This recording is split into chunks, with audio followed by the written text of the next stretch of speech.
So you can see here a very straightforward par 4. It is not the shortest of par 4s, it's 384, which I can see over there. So it's not short. So we need to get down there. The fairway all cambers from right to left. So here the road is on the left, there's trees on the left, and up the right you've got some trees blocking the green if it stays up on the right. So you've got to really decide here what kind of shape shot do you hit. If you are a fader, again go to the right side of the tee box, fade it up to the right hand side, and hopefully it rolls down a little bit. Here for most, the trees are around about 350, so not for most, for 99.9% of golfers, that's not going to come into trouble for you. So here I like to hit a 3-wood just because I feel like I've got a little bit more control on a 3-wood.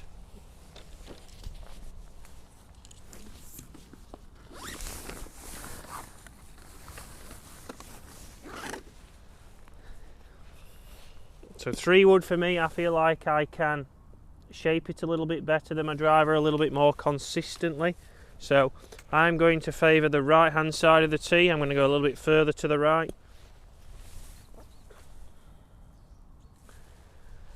And I'm going to play for a little bit of a fade. So I'm going to try and start it down the left side of the fairway and fade it back. So if that's your natural shot shape, go for that and play for it. If you are a drawer of the ball, again setting up here on the left hand side of the tee box and feel like you can draw it and you can send it a little bit further right. If we can send it further right even, it's going to be drawing back to the middle of the fairway. So I'll play this now. From there we should leave ourselves around about, I'm going to say, 130 in hopefully. Again, it is winter golf, so take into account if you're not hitting it as far, maybe you hit your driver instead of your 3-wood on this hole. So let's play that shot.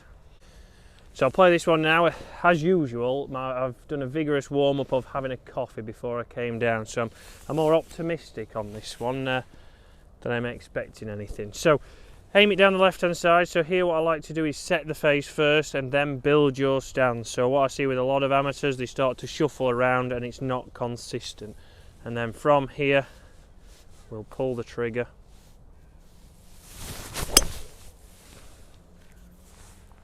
So faded very low, a low bullet to start. A little bit of fade, finished up the right hand side. I will put shot tracer on these because James Robinson has finally shown me how to do it. Whether it's going to be right or wrong is the next question. So ball above my feet there, so we'll show you what kind of things we expect from that kind of lie, how it's going to affect your shot, and let's get down there. Right, very much white over on this fairway, doesn't get the sun for a while, but you can see ball above my feet. So what's that going to do? We need to think about first, it's going to encourage the ball to move to the left. So luckily here today, as I've drove in, and I can just about see it if we can zoom in, the pin is back left. So on this occasion that pin works perfect for me. With the ball above the feet, I can start this at the right half of the green. Hopefully it comes back off the slope. If not, I've got a putt from the middle of the green. If the pin is on the right, I would encourage most people, 99% of golfers, take your medicine. So here, play at the flag if it was on the right hand side, and the ball will move to the middle of the green. From the middle of the green, we've always got a putt. If I try and take it over these trees on the right, these ones here, we might miss the green, be short-sided and have a very tricky chip. So we're making it hard. Think about where the pin is. We know the lie is going to move the ball to the left, so let's play for that, and in the middle of the green is never a bad place. So in with the 9-iron, I've got around about 145, so a little bit more than I thought. So I've got a 9-iron, but here this is really a key point of choosing the right club off the tee. If we know the ball's not going to go as far, it's a little bit cooler this morning, I know it was the first shot, but we can start to look at taking a different club. If this was a shorter hole and normally you hit an iron, you might want to hit your fairway wood. For me there, I could have hit driver, it would have got 30-40 yards more up there, but on this occasion that might have put me in the narrower spot. So again, when you're looking at the fairways, you want to see where the widest point is.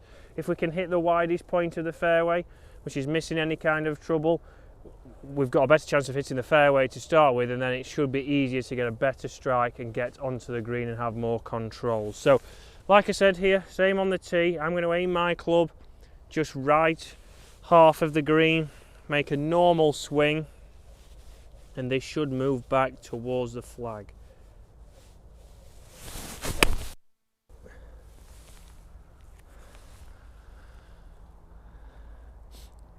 So started at the right side of the green, probably right edge, so it started a little bit right than I thought, but it didn't move as much as I wanted.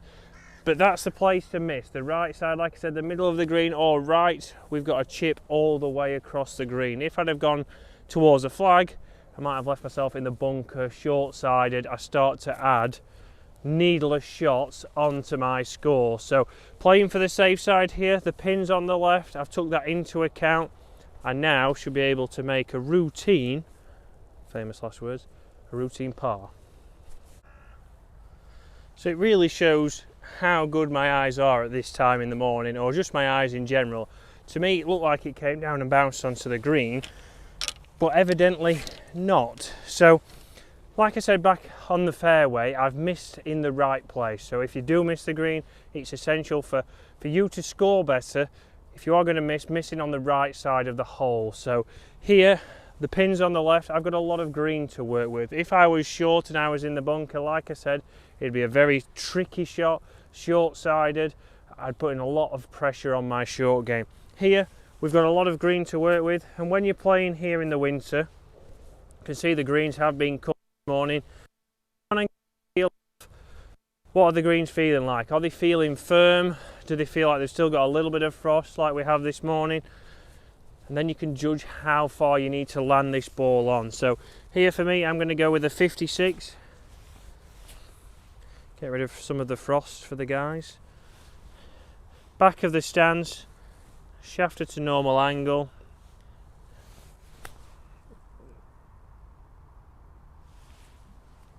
So pretty soft there.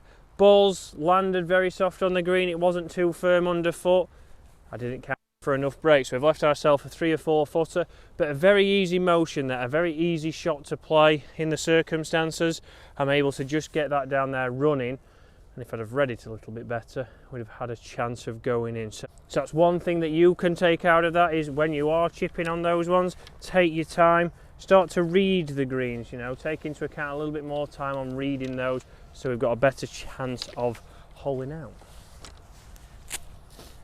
One thing I do enjoy at this time of the year is you really do get some feedback from where the ball rolls. So we can see there, I can see how much break that's had, and then here we're going to be able to hit this putt. Let's give it a quick read.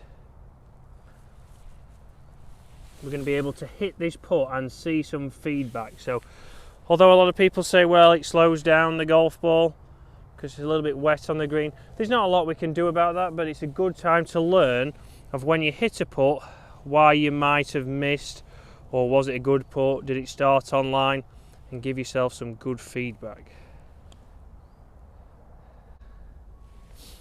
So we can see there it's a little bit short, it has missed, under pace. The ball started, I would say, on the line that I intended it to, so I can see that from the line, and I've just underpaced it. So with a little bit of dew on the grass, on the ground, on the green, it's not firm enough. So I've missed that putt, but I can get some good feedback from there. It's not an easy hole.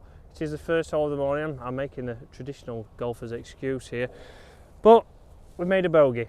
But we can see we can break down. I've missed the green in the right place. The chip wasn't good enough. I left myself the putt that nobody wants, whether you're off 28, whether you're off scratch, whether you're a pro. Nobody wants that distance putt. But I can see that I've started it on the line that I wanted to. For me, a little bit firmer pace. If I was to put that again, a little bit firmer pace on the same line. And that's bang into the middle. So good to take feedback. We can really see how we can take that from the line and the dew on the green. But guys, a different way to play a hole there. Think about where you're hitting off the tee into the fattest part of the fairway, and then when you're looking at the green, don't always go pin seeking. If you do miss to the right, I've got a longer chip, I should be able to chip it closer than that, but that's better, and I've got more chance of making a par than I have if I'm in a bunker, or if I'm short-sided, or if I'm on the road. So ball above the feet lie. One thing I forgot to mention, which we'll go through in another video, is a lot of people start to take the normal posture. When they take a normal posture and they bend more over into there, they start to catch them heavy. So when you're on a ball above the feet, you want to be a little bit taller in your posture, and your motion is going to be a little bit more rounded and encourage that draw shape that we might get. So guys, hopefully that's helped you out. Hopefully that's shown you a little bit of way of how to take into considering a straight hole that most people don't like because they can't visualize a shot, and hopefully the shot tracers have been a little bit better. So comment below if you enjoy the shot tracer. But thanks for watching guys, and I'll see you again later in the week.